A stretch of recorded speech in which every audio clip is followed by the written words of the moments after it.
Jesus is a figure who is loved and revered by billions of people the world over, yet there is much confusion surrounding the status of this colossal personality. Muslims and Christians both hold Jesus in high regard but view him in very different ways. The issues surrounding Jesus will be clarified. Was Jesus God, or was he sent by God? Who was the real historical Jesus? Jesus as God. Some Christians claim that Jesus is God, or part of a Trinity, that he is the incarnation of God on earth, and that God took on a human form. However, according to the Bible, Jesus was born, ate, slept, prayed and had limited knowledge, all attributes not befitting God. God has attributes of perfection whereas man is the opposite. How can anything be two complete opposites simultaneously? Islam teaches that God is always perfect. To believe that God became a man is to claim that God is or was, at some point in time, imperfect. A Christian must ask herself, does the idea of a God who was once a weak helpless child, one who could not survive without food, drink or sleep, be the same Almighty God described in the Old Testament? Surely not. One may ask, if God can do anything, why can't he become a man? By definition, God does not do ungodly acts. God does not do anything that would make him something other than God. If God became man and took on human attributes, he would, necessarily, no longer be God.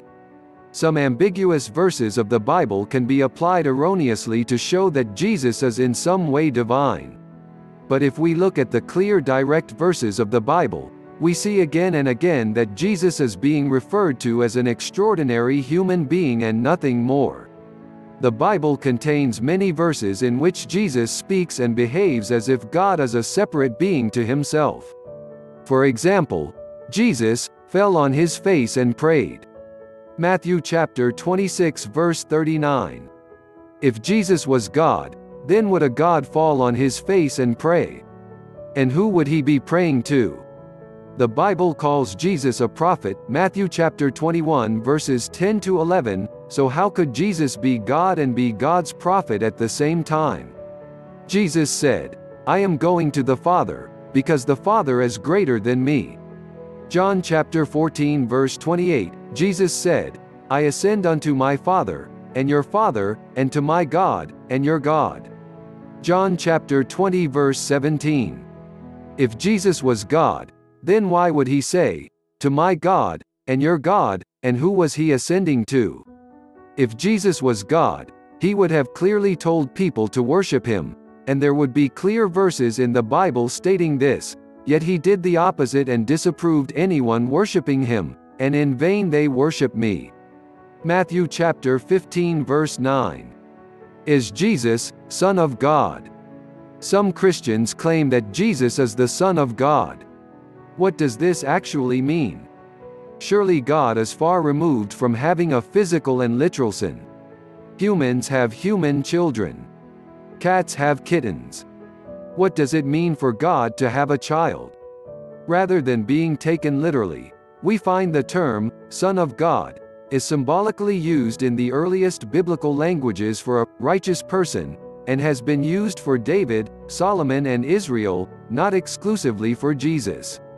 Israel is my firstborn son, Exodus chapter 4 verse 22. In fact, anyone who is righteous is referred to as God's son. All who are led by God's Spirit are God's sons and daughters. Romans chapter 8 verse 14, it is not befitting to the majesty of Allah that he should beget a son. He is perfect and flawless. When he determines a matter, he only says to it, be, and it is. Quran 19:35. Father and Lord.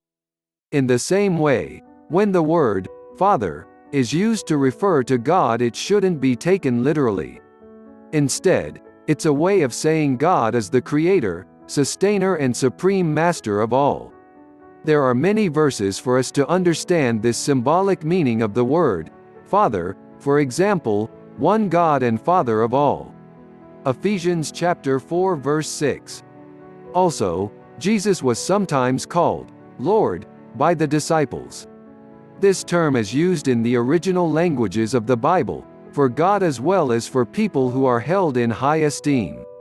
For example, in the Greek New Testament, the term Kyrios is used for both Lord, as well as to name the owner of the vineyard, Matthew chapter 20 verse 8, and the master who beat the disobedient servant, Luke 20.42-47. In other parts of the Bible, Jesus is even called a servant of God by the disciples. The God of our fathers has glorified his servant Jesus. Acts chapter 3 verse 13, this clearly shows that when Lord is used to refer to Jesus, it is a title of respect, not of divinity.